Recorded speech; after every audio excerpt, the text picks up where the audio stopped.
¿Qué tal? ¿Cómo están? Bienvenidos. Este es un tiempo de entrevistas que ya saben que pueden seguir a través de nuestro streaming, el venezolano tvespaña.es. Les habla Javier López desde Madrid y hoy tenemos con nosotros a uno de los mayores expertos aquí en España de Iberoamérica, de Latinoamérica. Es el profesor Guillermo Hirschfeld, es el responsable de programas para Latinoamérica de la Fundación FAES y también es profesor de Relaciones Internacionales de la Universidad Rey Juan Carlos. Guillermo, gracias por acompañarnos. Hola, ¿qué tal? Decía que era uno de los mayores expertos en Iberoamérica que podemos encontrar hoy en España. Esto es un canal para España, para Venezuela. Vamos a empezar a hablar, si te parece, de Venezuela con una cita crucial que tienen todos los venezolanos a partir del 6 de diciembre y esas elecciones a la Asamblea Parlamentaria. ¿Cómo ves el panorama a día de hoy? Bueno, lamentablemente Venezuela hoy constituye una excepción a todo un progreso democrático que se ha dado y se viene dando en la región en las últimas décadas, de estabilidad política, de democracia. Si nos remontamos al pasado, estaba recordando en el año que yo nací, en 1977, había 3 democracias en América Latina. Cuando comencé el colegio secundario ya habían regresado todos los países a la democracia, en la primavera democrática de los 80, salvo Cuba. Y hoy volvemos a ver una democracia rota en Venezuela con persecución política, con líderes opositores en prisión y sentenciados con sentencias injustas, como es el caso de Leopoldo López, el hostigamiento a la prensa libre. Todo un escenario que, digamos que pulveriza los elementos esenciales de una democracia representativa con Estado de Derecho. Sin embargo, se celebran comicios y esa batalla democrática hay que darla, pero hay que darla con la precaución y la alerta acerca de que toda la comunidad internacional, la opinión pública internacional tiene que tener los ojos bien abiertos en Venezuela, en este escenario electoral, con una observancia cualificada para que el terreno donde se vaya a jugar ese partido no esté tan doblado para torcido, claro, ¿no? Hacia un lado, que haga que esa contienda sea imposible, ¿no? Han demostrado quienes mandan en Venezuela una capacidad lamentablemente envidiable para utilizar cualquier tipo de mecanismos para torcer ese tablero. Es la obligación, creo, de todos los que defendemos la democracia, la libertad, la justicia y promovemos e impulsamos esos valores para la región y para el mundo, querer para Venezuela lo mismo que queremos para nosotros mismos. Lo que no vale es querer para Venezuela cosas distintas, digamos, ¿no? Hacer experimentos que experimenten con Venezuela. No, eso no vale. O sea, si defendemos la democracia, si defendemos la libertad, si defendemos la justicia, el 6 de diciembre tenemos que estar todos los que estamos comprometidos por los valores de la democracia en Iberoamérica con los ojos bien puestos y apoyando una oposición valiente, unida, para esos comicios en Venezuela. Ahora, si te parece, hablamos del panorama de la oposición. Hablabas tú en tu respuesta de ahora de bueno, que es un régimen en el que hay elecciones, en el que hay comicios. John Kerry, por ejemplo, el secretario de Estado de Estados Unidos, ha dicho que es una democracia imperfecta el régimen venezolano. ¿A ti te parece demasiado escasa esa definición? ¿Te parece que realmente ya están metidos en prácticamente en un totalitarismo? El definir a Venezuela como democracia imperfecta. Claro, el problema es que la democracia es mucho más que celebrar comicios, que celebrar elecciones. Y eso es una tarea que debemos realizar, pedagógica. Creo que fue hasta el propio Felipe González que dijo que los golpes de Estado se pueden dar con las botas o con los votos, digamos, ¿no?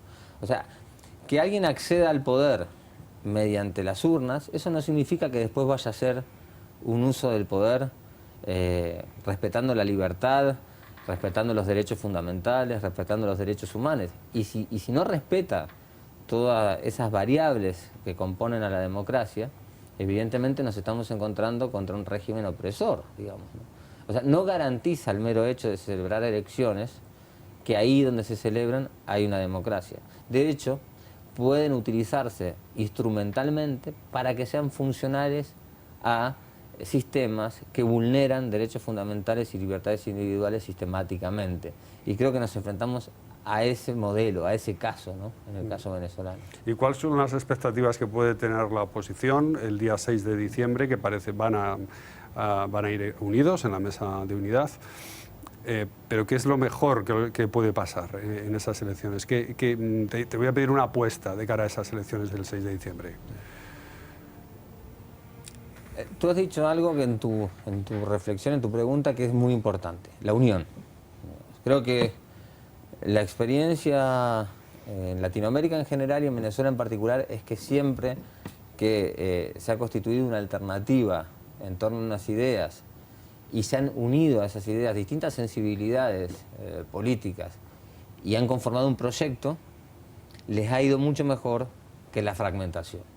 La fragmentación o la atomización de un proyecto, cuando se está haciendo frente a algo tan grande como es el modelo que hoy gobierna Venezuela, conduce al fracaso. Y la unión puede conducir al éxito. Esa es la primera parte. O sea, hay que incentivar, apoyar la unión de los demócratas en Venezuela. En segundo lugar, es muy difícil, como decíamos antes, obtener victorias electorales con quien maneja las reglas de juego a su antojo y las puede modificar. Y la tercera es una denuncia constante y permanente y una observancia constante y permanente para que eso no se produzca. Lo que puede suceder, por lo que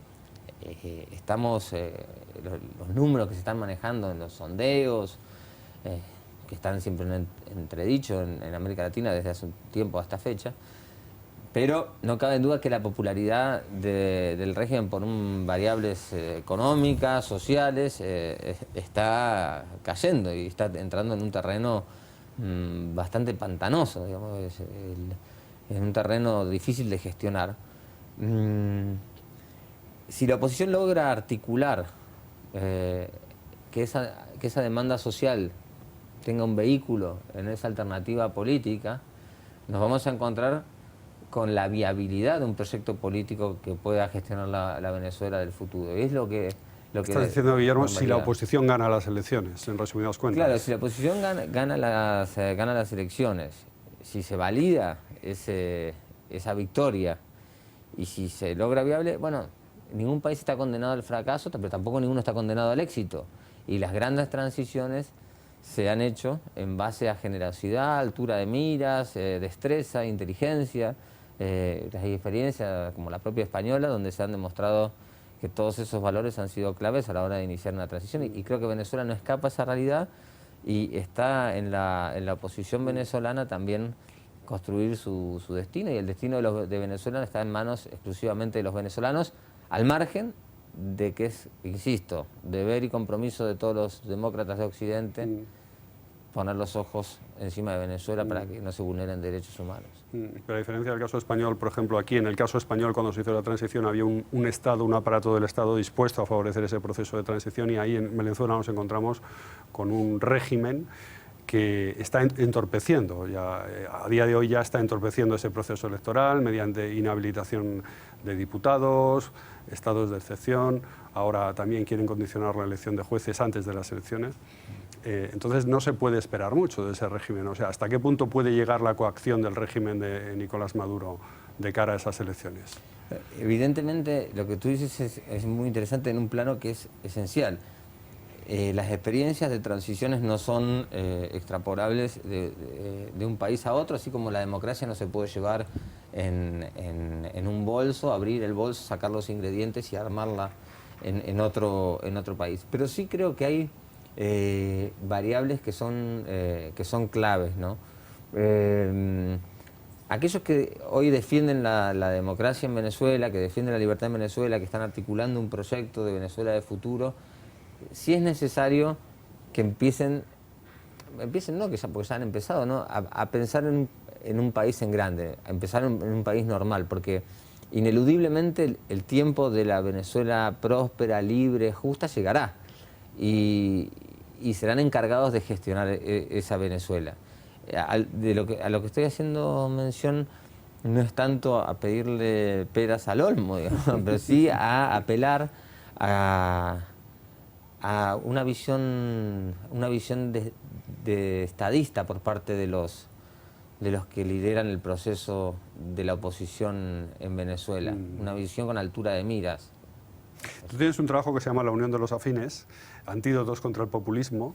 Que aquí ahora hablamos mucho del populismo, precisamente como, con la irrupción de Podemos en el escenario político. Me gustaría que me hicieras un paralelismo entre Podemos y el caso venezolano, cuál fue el origen de Podemos, cuál fue el origen de Venezuela y qué similitudes encuentras, y que realmente me analizaras el peligro de que un movimiento de ese tipo, aunque parece que ahora las expectativas van a la baja, pero el peligro de que un movimiento de ese tipo cuaje aquí en España.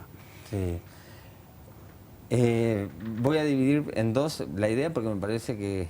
y después les voy a encajar. Es interesante, en primer lugar, lo de la unión de los afines, digamos.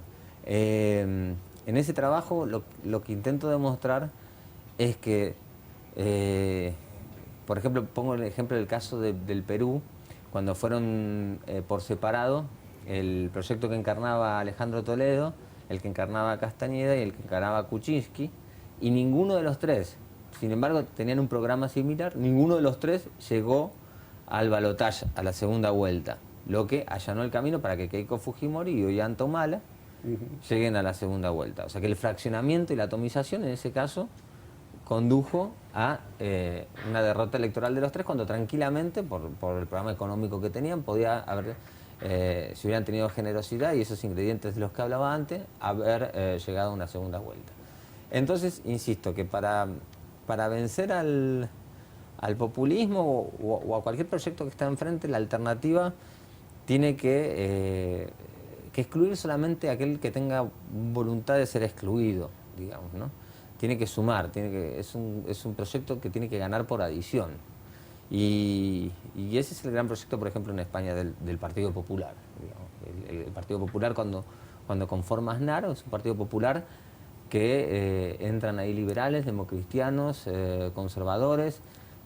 Todo lo que está del centro a la derecha democrática está en esas. El Partido Popular Europeo también es un ejemplo de eso, que es mayoría en la Cámara, en el Parlamento Europeo. Ahora vamos a Podemos. Esto nos está diciendo algo muy importante, que no solamente los latinoamericanos estamos condenados a sufrir populismos. O sea, en la Europa actual están emergiendo proyectos que claramente encarnan al populismo con sus ingredientes y sus elementos. De hecho, uno de los pensadores que sienta las bases en su libro La razón populista, Ernesto Laclau, un argentino, que es un libro fetiche de muchos de estos proyectos populistas que emergieron durante la década del 2000 en América Latina. Es un libro de culto para los líderes de Podemos, en razón de que están constantemente haciendo una narrativa política donde dibujan un enemigo que en un caso puede ser de una forma y en otro caso puede ser de otra, y encuentran las grietas que puede llegar a tener la democracia representativa, liberal, a la hora de traer prosperidad, y se meten por ahí. En ese texto yo creo que encuadra y se encajan el anclaje político de este proyecto como Podemos en España, como el kirchnerismo duro en Argentina, y como tantos otros que hay en América Latina. Hay que tener mucho cuidado porque muchos electores, en aras de refrescar a la democracia, pueden incurrir en el error de elegir un proyecto político que está vendiendo en el mercado de las ideas una mercancía que no es la que el elector quiere comprar en ese momento. Ellos son unos grandes expertos, los populistas en general, en el manejo de la comunicación política, de la propaganda política, publicidad política, ¿no? Y ahí ha habido una dejación de funciones por parte de los defensores, como tú dices, de la democracia representativa, que se han confiado demasiado, no han sabido transmitir lo que es el mensaje, lo que supone vivir en una democracia. Ha habido fallos de comunicación, como se dice tanto ahora. Sí, A mí no me gusta hablar tanto de la comunicación y del transmitir, porque me da la sensación de que estamos hablando de que nos tenemos que centrar en la forma y no en el fondo, digamos, cuando aquí lo importante creo que es trabajar el fondo, digamos. O sea, aquí los españoles nos dimos un Estado con una, lo decía antes, ¿no? Con una generosidad, con una amplitud de miras, que trajo muchísima prosperidad, que trajo muchísimo bienestar, que trajo muchísimas libertades individuales, que fue... aquí no hay que olvidarse que se celebraron elecciones en el año 76, en el año 77, en el año 78, en el año 79, que hubo actores políticos que hicieron concesiones generosísimas, y todo ese legado de la transición creo que fue muy importante, y no es que no se supo transmitir eso, sino que todos los días y día a día tenemos que estar convencidos de los activos que ha tenido esa construcción democrática española, que con sus más y sus menos ha logrado un bienestar en España que nunca se hubiera pensado. No era fácil, digamos, construir la democracia en España. Ahora, viéndolo en perspectiva, parece muy fácil. Es mucho más intuitivo el discurso populista, porque apela a emociones muy viscerales, muy primarias, digamos. Creo que sería un error combatir al populismo, un error, y además sería éticamente repudiable combatir al populismo con más populismo y demagogia.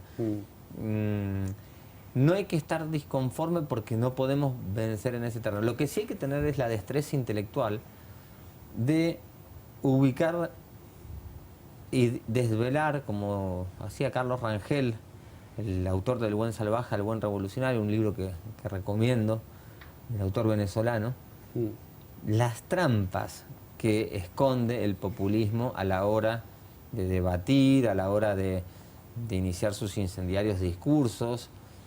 Y creo que en ese trabajo de desmantelar, de desactivar las trampas que constantemente pone el populismo a la hora de iniciar su narrativa política, ahí sí hay que hacer mucho hincapié, porque los deja al desnudo, son mentiras al desnudo, digamos.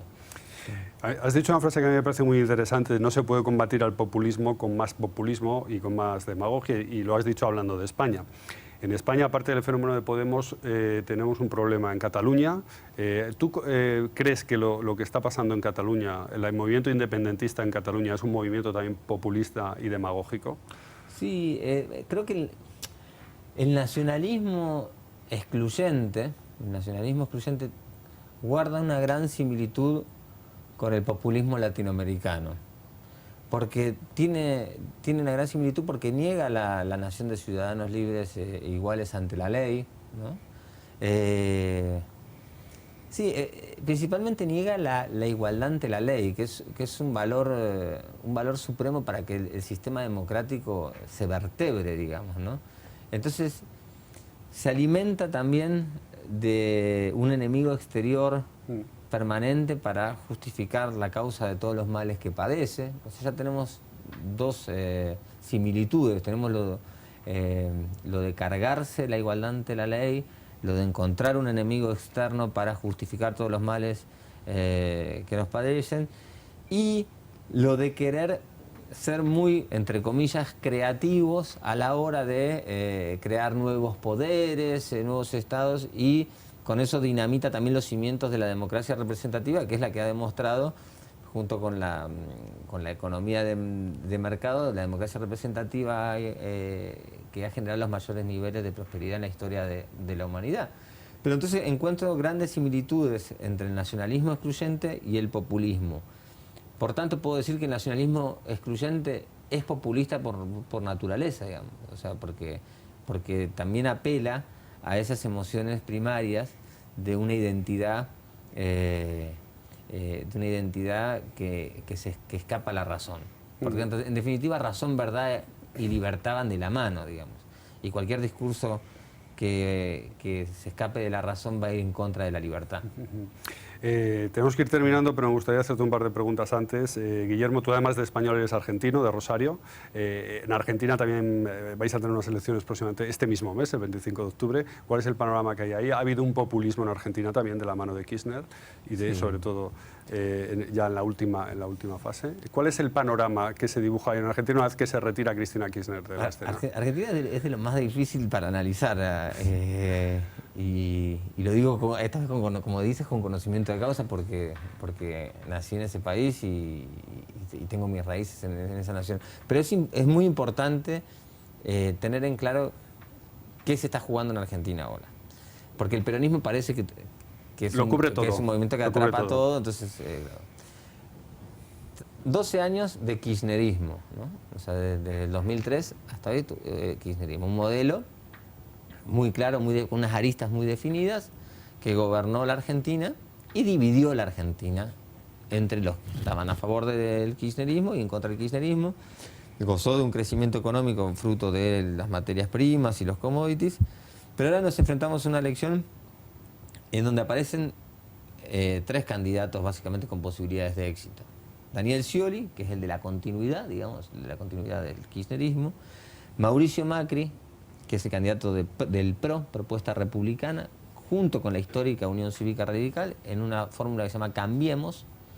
Y es la alternancia, es lo que representa la alternancia a Daniel Scioli. Y Sergio Massa, que es una tercera fuerza, que sería clave si después del 25 de octubre hubiera un balotaje, una segunda vuelta en Argentina. Para que haya segunda vuelta en Argentina, ninguno de los candidatos tiene que obtener más de 45 puntos, ni 40 y 10 de diferencia con el primero. Es un sistema complejo, pero todo indica que puede haber segunda vuelta en Argentina si Daniel Scioli, que va primero en las encuestas, no obtiene esa diferencia. Creo que la alternancia en el poder es uno de los requisitos de la democracia, es una de las cualidades de la democracia. Así como la separación de poderes es una cualidad, la rendición de cuentas es una cualidad, el poder judicial independiente es una cualidad, la libertad de expresión es otra. Creo que la alternancia en el poder también representa un buen síntoma, un buen ingrediente para la democracia.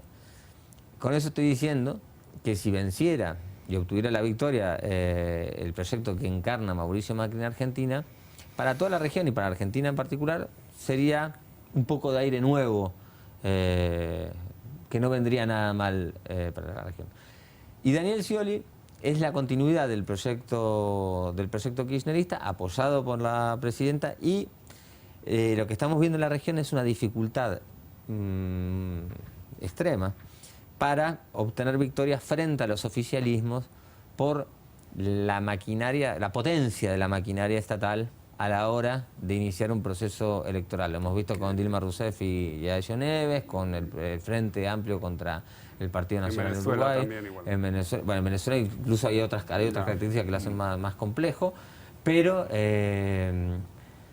la implantación territorial, la fortaleza presupuestaria, el uso de la televisión pública, por ejemplo, a favor del proyecto de Daniel Scioli, hace que tenga el viento en contra Mauricio Macri y que está remando con todas sus fuerzas, pero lo tiene complicado, pero puede obtener, está abierto todavía el escenario en las elecciones. Y una última pregunta, obligada a un argentino. Ahora tenéis un papa, y tenemos un papa que es argentino y que está además trabajando mucho en Latinoamérica últimamente. ¿Cómo valoras el papel que está jugando en Cuba, en la relación de Cuba con Estados Unidos? ¿Crees que podría hacer más?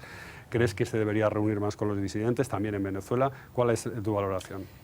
En primer lugar, es que el sumo pontífice de la Iglesia más importante de Occidente sea un papa que hable y piense en español. Eso ya lo he escrito, es algo muy bueno para los que creemos que eso tiene una relevancia, digamos. Si bien Pío IX ya en 1823 decía que era chileno, pero no, porque hablaba y pensaba en español, evidentemente estamos hablando de un hispanoamericano, ¿no? y es un argentino. Y se ha comprometido mucho en el proceso de el diálogo entre Cuba y los Estados Unidos, y podemos observar que la semana pasada estuvo en la isla y estuvo en los Estados Unidos. Evidentemente valorar políticamente, yo que soy católico, a una figura que por razón de fe representa lo que representa, se hace muy complicado. Evidentemente uno a cualquier persona que pise Cuba le gustaría que hiciera todo lo que pueda para que no haya un disidente en prisión, pero entiendo que esos procesos son muy complicados. Y también entiendo que el Papa Francisco lo que pueda hacer para que esa isla sea democrática alguna vez en su historia, y yo lo pueda ver y tú lo puedas ver, bienvenido sea, y ojalá así sea, ¿no? Pues Guillermo, muchas gracias por este análisis completísimo a lo que ocurre en Latinoamérica, en España, en Argentina, el Papa Francisco. Muchas gracias y esperamos que vuelvas otro día a analizar lo que ocurre en Argentina después de las elecciones, en Venezuela. Aquí te esperaremos. Muchísimas gracias, Javier. Pues nosotros seguimos adelante, ya saben que ahora vienen las noticias al Venezolano TV España. Hasta ahora.